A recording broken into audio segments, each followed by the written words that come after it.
बुढाले केही कुरा अर्थी बुद्धि दिन थाल्यो भने यी बुढाहरू अर्थी बुद्धि मात्रै दिन्छन् भनेर गफ लाएर बस्ने अहिले पनि यहाँ बोलिराखेको म देख्छु। यी भाइ बहिनीहरू भोलि पर्सि ठाउँ नपाएर धेरै टाढा जाउँ भने विदेशमा जाने आफूसँग दक्षता पनि हुन्न अनि इन्डियामा सहजै जान पाउने हुन्छ।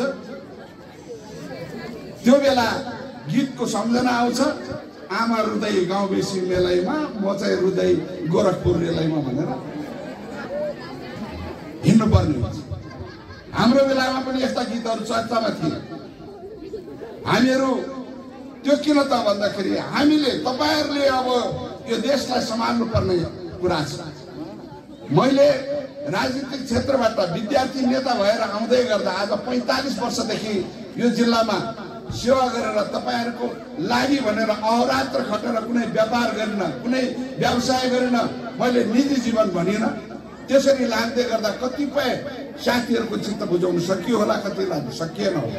तर त्यसो गर्दै गर्दा भोलिको दिनमा कसले गर्ने, तपाईहरुले नै यो देशलाई सम्हाल्नु पर्ने हुन्छ, यो दोलखा जिल्लालाई सम्हाल्नु पर्ने हुन्छ। मैले धेरै निर्वाचनहरू लडे, भरतजीसँगै पनि लडे, तर चुनाव पराजित हुँदै गर्दा मलाई दिएका मत संख्याहरू, मलाई दिएका मायाहरू त्यो सबै मैले दायित्वको रूपमा वहन गरेर हार्दा होस् जित्दा होस् सधैँ जनसेवामा लगाएको छु। र आज अब यो कलेजलाई तपाईहरुले आयोजक साथीहरुले एउटा आङ्गिक कलेजको रूपमा प्रदेशमा सम्बन्धन मागिराखेका छन्। यो कलेजलाई अहिले भएका विषयहरूले पर्याप्त छैनन्, त्यो भन्दा धेरै राम्रा राम्रा विषयहरू ल्याएर यहाँ पढाउनु पर्ने आवश्यकता छ। त्यो बेला नेपाली कांग्रेस दोलखाको आवश्यकता तपाईहरुलाई पर्न सक्छ र त्यो सम्बन्धनहरू प्राप्त गर्ने कुरामा नेपाली कांग्रेस दोलखाले सहयोग मात्र हैन, सम्बन्धन गराउने कुरामा बल जोड गरेर सम्बन्धन प्राप्त गराउने कुरा चाहिँ प्रतिबद्धता जाहेर गर्न चाहन्छु। त साथीहरू, यहाँ हाम्रो भविष्यसँग जोडिएको कलेज हो। यो हाम्रा पुर्खाहरूले धेरै दुःख गरेर स्थापना गरेको। अघि नै आन्दोजे लामाजीको कुरा आयो, स्वर्गीय माधवमणि राज भण्डारी जीलाई पनि हाम्रा पूर्व अध्यक्षजीले सम्झिनुभयो, उहाँले एउटा यहाँ भवनै बनाएर दिनुभयो। यस्ता धेरै पुर्खाहरू छन् जसले हामीलाई यो स्थापना गर्न मद्दत गर्यो। शिक्षाको ज्योति नभए अरू कुनै पनि कारणले विकास हुन सक्दैन भने हामीले धेरै अप्ठ्याराहरू पार गरेर आएका मेरा मित्रले अघि नै भनिसके।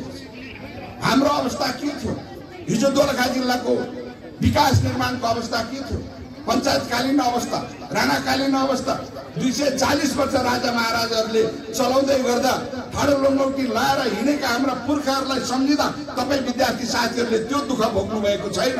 त्यसकारणले कतिपय विद्यार्थीहरू युवाहरू अहिले बरालिएका छन् कि अब त होइन कांग्रेसले केही गरेन, एमालेले केही गरेन, माओवादीले केही गरेन भन्ने जस्ता कुराहरू मन परी ढङ्गले लेख्न थालेको छ। त्यो विकृत मनस्थितिको उपज हो। धेरै दुःख गरेका छ पूर्वजहरूले तपाईहरुलाई यहाँसम्म ल्याइ पुर्याउनको लागि।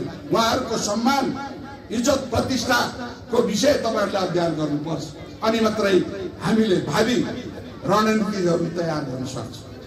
हिजोको अवस्थामा दोलखा जिल्लामा एउटा अघि नै भन्नुभयो 38 सालमा चरीकोटसम्म यो सडक आइपुग्दा बाँकी कुनै सडकहरू थिएन, कलेजहरू थिएनन्, स्कुलहरू जम्मा मावि स्कुलहरू 7 वटा भन्दा बढी थिएन।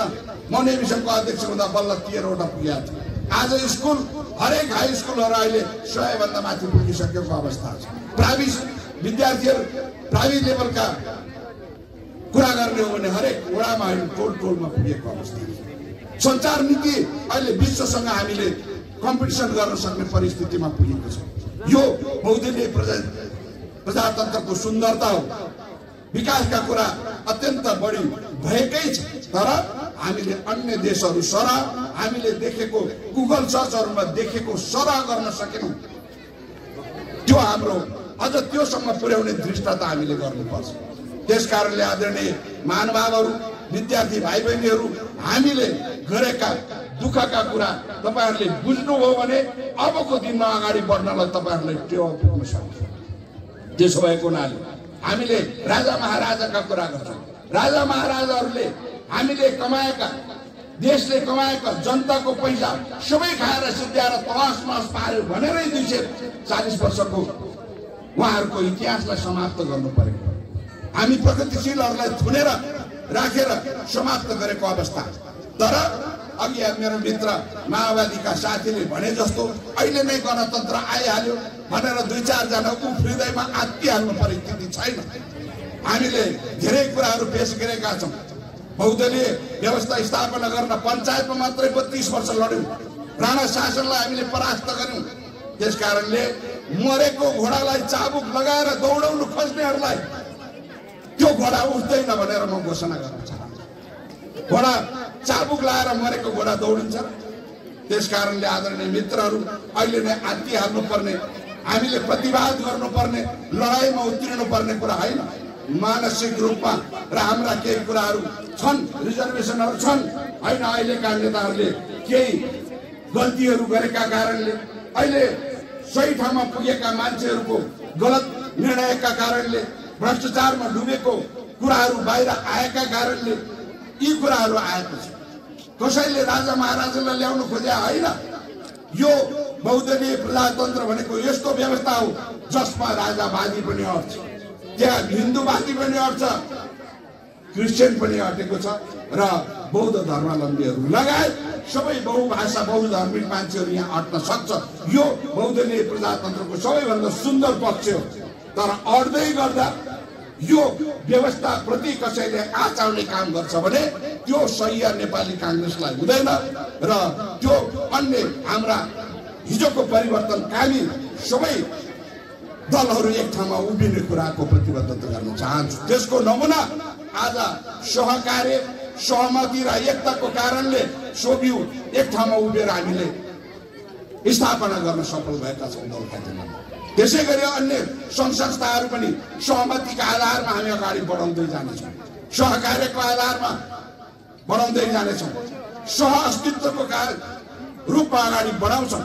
त्यसकारणले सबै कुरामा हामी सहकार्य गरेर जाने कुराको प्रतिबद्धता भएकै कारणले गर्दाखेरि अब मलाई लाग्छ दोलखा निर्माणमा हामीहरूले एक ठाउँमा बसेर एउटा काम गर्नुपर्छ। समृद्ध दोलखा निर्माणमा हामीले हाम्रो भूगोलहरूलाई निरीक्षण गरेका छौँ। फलाक नाकाको कुरा मैले चाइना जाँदा चाइनाको उपमन्त्री लेभलमा पनि कुरा भयो। अस्ति भर्खरै म त्यहाँ पुगेर आउँदा उहाँहरूले भन्नुभयो तपाईहरुको पट्टी इन्फ्रास्ट्रक्चरहरू बनाउनुस्, तपाईहरुको सडकहरू बनाउनुस्, तपाईहरुको व्यापारीहरू बस्ने ठाउँ बनाउनुस्। नाका खोल्न कुनै गाह्रो छैन। हामी नाका खुला गरेर तपाईहरुलाई स्वागत गर्न चाहन्छौँ। तर तपाईहरुको पट्टी बनेको छैन।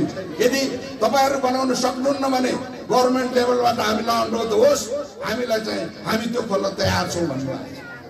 त्यसो भएको हुनाले असल छिमेकीहरूले साथ सहयोग दिने कुराहरू पनि हामीलाई गरिराखेका छौँ। तर कसैले अरूले मात्रै दिएर हामीले थाप्ने मात्रै काम गर्नु हुँदैन। आत्मनिर्भरताको हिसाबले हामीले अगाडि बढ्नुपर्ने जरुरी छ।